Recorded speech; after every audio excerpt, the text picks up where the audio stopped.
Bienvenidos a una nueva entrevista en Todo Startups Televisión, el espacio audiovisual del diario de referencia en habla hispana en materia de innovación, nuevas tecnologías, emprendimiento, startups, por supuesto, y otras muchas áreas relacionadas con el mundo empresarial, tecnológico y social. Hace unos días hablábamos de cómo dar el salto del negocio tradicional a la tienda online y cómo construir ese sitio web que te ubica como un nuevo e-commerce. Hoy, siguiendo un poco esa línea, vamos a tratar uno de los temas claves para mantener a flote el negocio, tanto si eres nuevo como si llevas ya tiempo operando en Internet. Miguel Ángel Ibars es cofundador y CEO de Actuo, una empresa que utiliza la inteligencia artificial para gestionar la publicidad de nuestro negocio en las redes sociales. Y es que mantener una buena visibilidad y conocer bien a nuestro cliente es esencial para sobrevivir en el entorno digital, más ahora cuando el canal físico anda un poco más cojo de costumbre. Bienvenido, Miguel Ángel, y muchas gracias por estar, aunque sea virtualmente, con nosotros en Todo Startups Televisión. Muchas gracias, Alberto, encantado. Bueno, además de Actuo, queremos hablar un poco de tu trayectoria, porque tu historia es de esas que resuman emprendimiento desde el principio. Infancia trabajando duro en el campo, si no he entendido mal, autodidacta y con proyectos ya desde la adolescencia, ¿no? Una historia de emprendimiento, diríamos, religioso, de esas de las que estoy seguro todos podemos y debemos aprender algo. Quería preguntarte, para empezar, si echaras la vista atrás, ¿dónde dirías que comienza ese afán emprendedor o ese algo que tiene todo emprendedor en la vida de Miguel Ángel Ibars? Bueno, pues supongo que al final un poco de lo que mamas es lo que tienes. Mi padre tuvo varios negocios, pero además eran manitas, siempre tenía varios oficios a la vez y como no sabía hacerlo de otra forma, pues nos llevaba con él. Al final, de alguna forma, es como que siempre desde pequeñito he estado con mi padre trabajando, viendo mil cosas y yo creo que eso al final, por un lado, se va aprendiendo y se va incorporando al ADN de alguna forma. Totalmente. Y al final lo raro sería no acabar emprendiendo, porque lo he visto tanto, ya lo has tocado tanto de siempre, que es lo normal ya para ti, ¿no? Háblanos un poco de tu inquietud por la informática. Tengo entendido que montaste una academia en el pueblo a los 16 años. ¿Cómo se monta una academia de informática con esa edad? Pues vino un poco por casualidad. Al principio simplemente me pidieron o sea, fui a hacer un curso, aprendí, entonces era como el que sabía. En ese momento no había mucha gente que sabía del tema. Por un amigo de mi madre pidió inicialmente que les diera clase. Yo me sorprendió porque era una persona mayor y yo era un niño, por decirlo así, un chavalín. Pero de ahí un poco surgió decir, ostras, si después de haber probado con esto lo he hecho bien, ha quedado muy contento, porque esto no puedo hacerlo a más alumnos, o sea, porque esto no puede crecer, no puede tener más. Entonces ahí un poco surgió el hecho de que estábamos en el pueblo, la planta baja era nuestra y estaba en ese momento sin uso y le propuse a mi padre, oye, podría utilizar la planta baja para eso. Entonces la anécdota un poco vino, de recuerdo que mi padre me dijo, sí, claro, mientras tú te des de alta de autónomo, y me quedé mirando, como no tengo ni 17 años, ¿cómo? Y nada, dijo, no, las cosas hay que hacerse legales, hay que hacerse bien. Y digo, vale, pues nada. Entonces me fui yo del pueblo a la ciudad, a Benidorm, que es un pueblecito, pero bueno, a la ciudad precisamente para mí, para darme de alta de autónomo. Me acuerdo ahí en la seguridad social, el funcionario diciendo, pero ¿tú dónde vas, chaval? Y nada, al final me di de alta y empezó ahí todo un poco la cosa, dando clases, incluso teníamos a gente pues, de ayuntamiento, o sea, curioso porque fue como muy empezando por uno, pero al final tuve una serie de alumnos e incluso llegué a hacer esta publicidad en radio, localmente, la radio local, Cadena Ser, o sea que muy curiosa la experiencia. Bueno, tu padre desde el principio dejando claro que si emprendías o ibas a tomar las riendas de algún tipo de negocio fuera el que fuera, había que hacerlo bien. Eso creo que también es llamativo, ¿no? Hay que tenerlo en cuenta. Bueno, y después has llevado algunos proyectos hasta llegar a Actuo. ¿Cómo nace Actuo? ¿Qué razones te llevaron a montar este proyecto en 2017, ¿no? Si no tengo mal apuntado. Sí, bueno, 17. Actuo 2017, sí. Sí, básicamente una cosa lleva a la otra. Dijéramos, de las clases de informática al final, que me llevó al final a la programación, aprendí de forma autodidacta con el PC Today y revistas de la época, que compraba religiosamente todas las semanas, encuadernaba y me lo aprendía. De ahí me llevó a estudiar temas de programación, irme a Valencia a estudiar programación y sin recursos, porque no lo sabía en casa, pero da igual, porque al final cuando quieres algo, es a por ello y empecé con un ciclo formativo porque no había como otra alternativa y después continué con la carrera, pero ir al ciclo formativo ya sabiendo ya te da una ventaja, ya, no es lo mismo llegar el primer día que llegaría sabiendo programación, ya es como que ya vienes avanzado en ese sentido. De ahí a estar montando ya proyectos online desde el primer día. Yo cuando descubrí Internet era como descubrí un mundo que no podía dejar de aprender y de todo y al final empecé con proyectos, con emprendimientos pues, amateur, pues desde tiendas online pequeñitas, portales con publicidad, después de ahí vinieron los blogs. Monté una red de blogs en su momento, en el año 2006 o por ahí, 2005. Una red de blogs con 17 temáticas, éramos casi 50 bloggers en toda España escribiendo. De ahí un poco de esos blogs ya fueron meterme en temas de lo que fue después social media, empezaron por ahí, ¿no? Los primeros influencers. Sí. Y de tener esa red de blogs a que en su momento fuéramos baneados por acciones incorrectas que no fueron tales, pero bueno, al final había una parte injusta que la cuestión es que eso provocó un poco de plantearnos, ostras, si como nosotros hay otros medios digitales, en ese momento los primeros blogs que ya empezaban a profesionalizarse, verticalizarse y tener una audiencia fiel y segmentada, vimos la oportunidad de aglutinar estos blogs y darles a las marcas la posibilidad de aparecer de forma segmentada a esa audiencia tan interesante, ¿vale? Entonces, de ahí surgió un poco AdLemons, que fue nuestro anterior emprendimiento a Tuo, que AdLemons era una plataforma que permitía a las marcas aparecer en estos blogs, como comento, y esto fue un proyecto que la verdad estuvimos 10 años con él, una startup, crecimos muchísimo, fuimos líderes en el sector, desarrollamos una tecnología bastante potente, y de aquello un poco viene Actuo, porque esto ya era en social media marketing, ya veíamos que evolucionaba de lo que los blogs, que era lo único que había, bueno, antes eran quizás los foros, ¿no? Pero después los blogs, y los blogs ya al final eran con las redes sociales, ya con AdLemons estuvimos con redes sociales en profundidad, con la publicidad, y Actuo ya es un poco, al final es el resultado de todo aquello, un poco la evolución de ver que realmente dónde se mueve el sector, que hay una tremenda demanda de la publicidad en las redes sociales estamos ya todos ahí, ¿no? Y no solamente tiene ese alcance, ese potencial, sino que tiene pues, la capacidad de segmentación. Y si a esto le sumamos que yo en este periodo había trabajado en Accenture en temas de Business Intelligence, de Big Data y que me gustaba ya muchísimo el tema de la inteligencia artificial, si lo sumas todo, al final me da... Una coctelera explosiva, claro. Desde luego.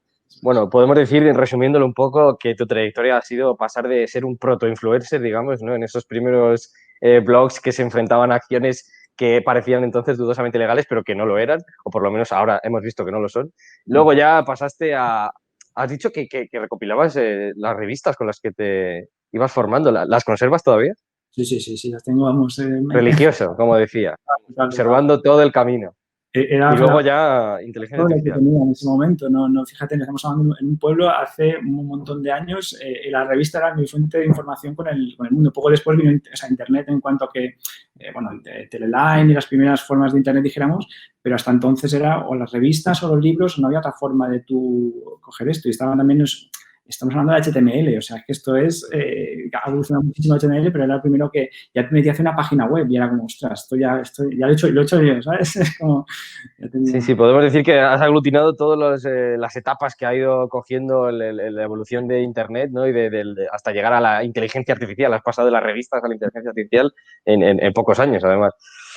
Vamos a entrar un poco en cómo funciona Actuo. ¿Cómo utiliza Actuo la inteligencia artificial, ya que hablamos de ella, para ayudar a las empresas e-commerce a gestionar la publicidad en las redes sociales?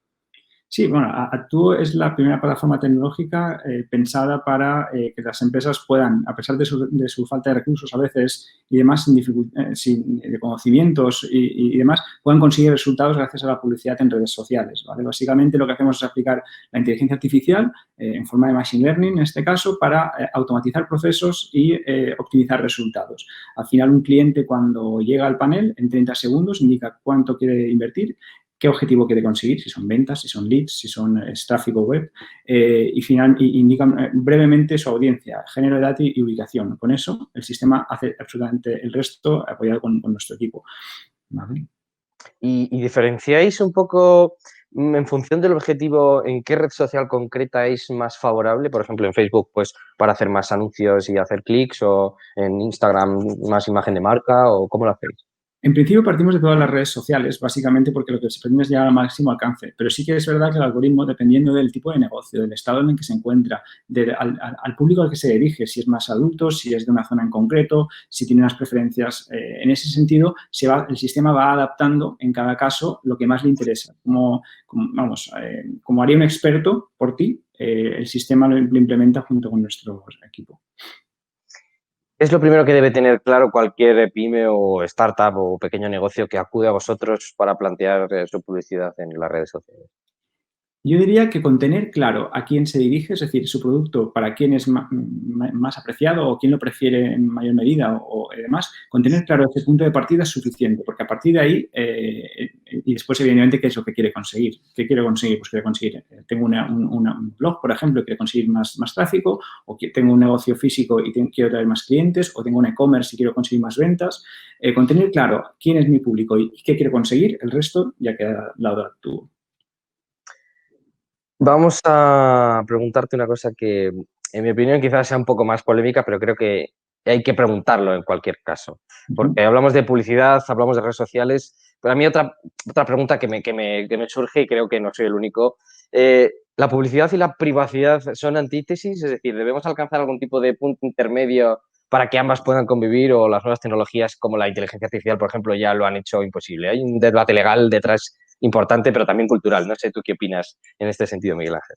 Yo creo que no es que puedan, sino que deben y conviven, de hecho. Es decir, en publicidad hay un elemento que a veces se desconoce, a veces habla de los datos, pero los datos, cuando hablamos de un sistema publicitario, no te busca a ti como persona individual y como empresa no puedo ir a Juanito, Pepito, Manolito, no. Lo que hago es que elijo un conjunto de personas. Es la información agregada y, por tanto, se respeta en ese sentido la privacidad. Aunque, es decir, básicamente una empresa no ve los datos de una persona, sino que la persona decida, evidentemente, ser llamada o compre un producto y, por tanto, rellene una ficha. Hasta llegado ese momento, únicamente se trabaja con conjuntos de datos agregados, es decir, con hombres de 20 a 30 años, con una ubicación, con conjuntos agregados. Entonces, la privacidad en ese sentido está muy clara y, aparte, es muy interesante porque muchas veces la tecnología va por delante de lo que es la legislación, es decir, que antes se consigue tecnológicamente algo que las leyes se dan cuenta de eso y lo legislan.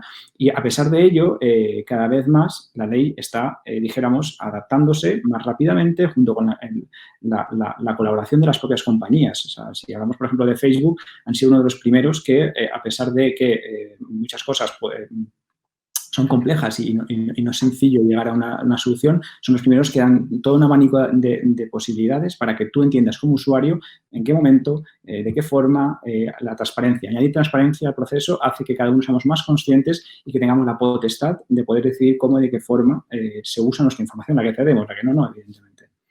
Sí, yo creo que también es importante recalcar que hay que tener claro como usuario también el uso que le quieres dar a tus propios datos, porque al final, bueno, son tuyos, pero tienes que ser consciente de quién también los va a usar, ¿no?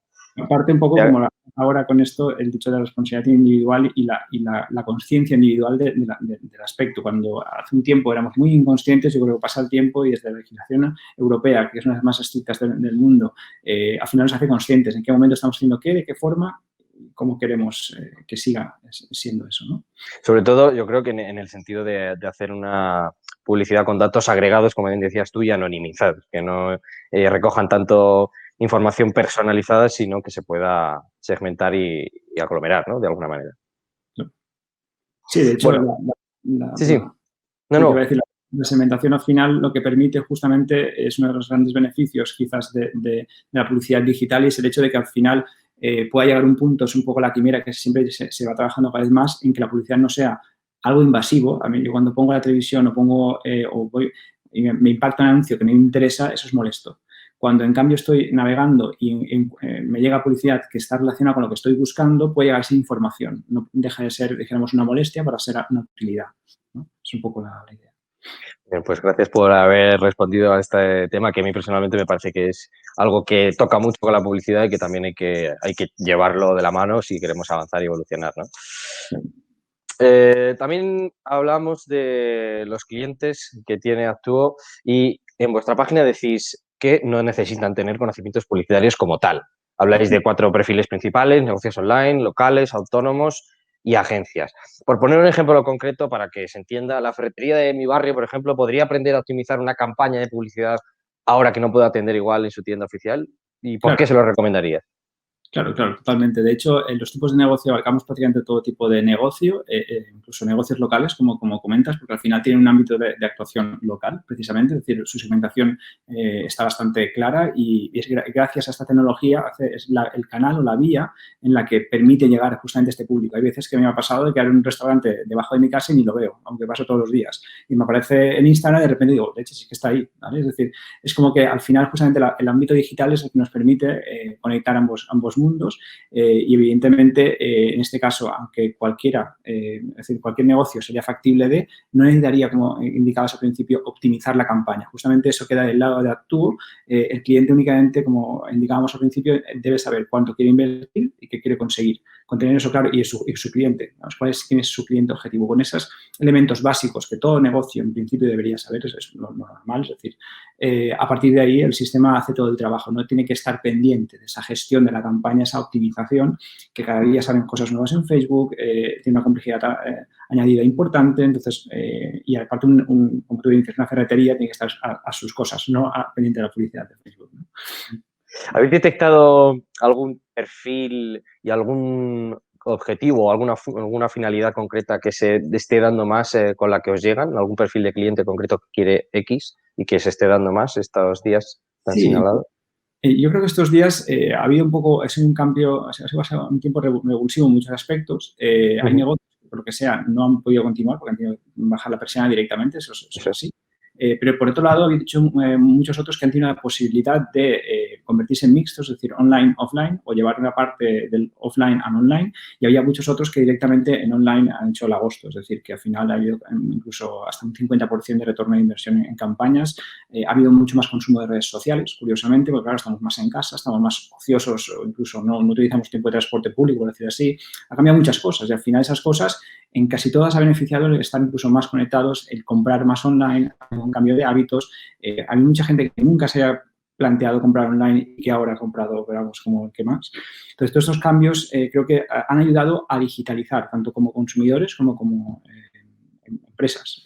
Y ese cambio, en gran parte, no solamente se queda aquí. Yo creo que nosotros tenemos clientes y hemos intentado, tanto a nivel de contenidos como a nivel de cuando el ir siendo, dijéramos, el apoyo para que digitalicen o transformen digitalmente sus negocios, porque yo creo que hay pocos negocios, si es un poco resumiendo de cómo ha sido esto, hay pocos negocios que crean que solamente de forma offline puedan seguir adelante.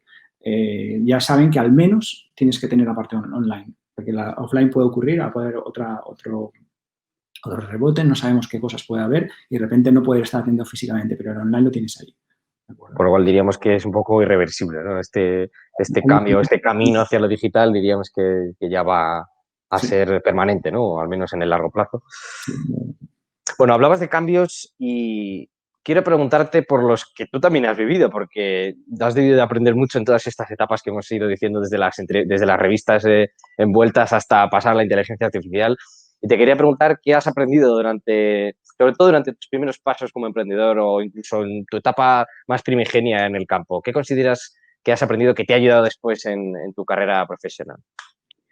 Buena pregunta. Yo creo que de las cosas que más se puede haber aprendido desde el principio es, para empezar, a trabajar en muchas cosas distintas te da una perspectiva de que a menos que no quieres hacer. Eso parece que no, pero es una ayuda. Yo tenía muchos compañeros que se ponían a la carrera y me decían, no sé a qué dedicarme. Yo lo tengo clarísimo, o al menos a qué no dedicarme. Eso es un punto de partida. Tenías un bagaje ya, ¿no?, con lo que comparar. Claro, a menos tenías muchas X en cosas que eso seguro que no. O sea, yo, por ejemplo, trabajé en invernadero de rosas, que parece una cosa muy tal. Acababas con las manos llenas de pinchos o haciendo paredes de piedra y eso acabas de cosas muy duras en el campo o en la obra. He hecho cosas, entonces, eso sabes lo que no, a menos o que no te gusta tanto. Otras cosas que sí te van gustando eso. Entonces, ahí te da un punto de partida interesante. Pero, aparte, el hecho de hacer las cosas desde cero te permite entender también la realidad, que una cosa es lo que tú imaginas y puede ser muy fantasioso, muy imaginario, muy visionario, pero la realidad es otra y hay que llevar de la idea a la realidad, hay que llevarlo, las cosas cuestan tiempo, entender el contextualizar, el que la realidad es más dura que la imaginación o la idea original, te hace, digamos, te da fuerzas para afrontar con una paciencia suficiente o con una perseverancia suficiente hasta llegar al punto de conseguir lo que se está persiguiendo. Entonces, eso parece que no. Y el hecho también de haber hecho cosas, aunque parezcan que no tienen nada que ver, por ejemplo, terminar una pared de piedra, ¿qué tendrá que ver con hacer una empresa? Pues absolutamente nada. Pues no, sí que tiene que ver, porque cuando lo afrentas de primera dices, esto no voy a ser capaz, esto parece una barbaridad, algo muy complicado, pero cuando lo terminas te da una especie de fortaleza o seguridad en ti mismo que te dice, si yo puedo con esto, puedo con lo otro. Y eso yo creo que es algo que son como 3 tips quizás que a mí me han permitido, lo veo como algo que me han aportado a la hora de hacer algo más difícil o de mayor calado, ¿no? Tachar lo que no te gusta, aprender de lo que has hecho y habríamos dicho también un poco bajar a la tierra, ¿no? Lo que tienes en mente.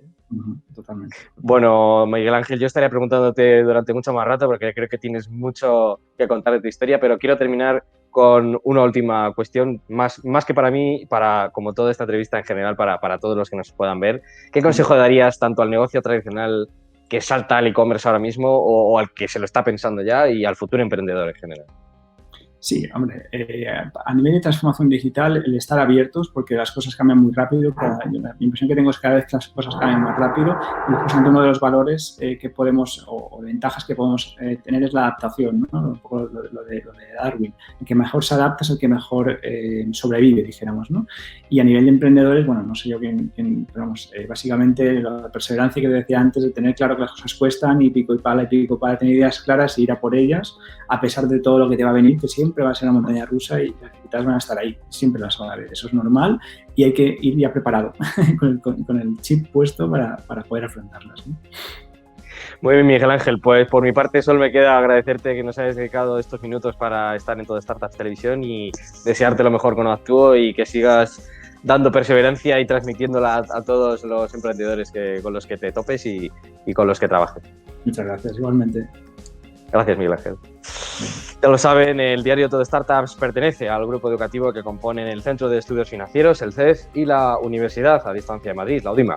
Lo dejamos aquí por hoy y nos vemos pronto con esa perseverancia y materializando las ideas de otros emprendedores, siempre de la mano de los emprendedores y de otros expertos aquí en nuestro espacio de televisión de Todo Startups. Gracias por escucharnos y hasta pronto.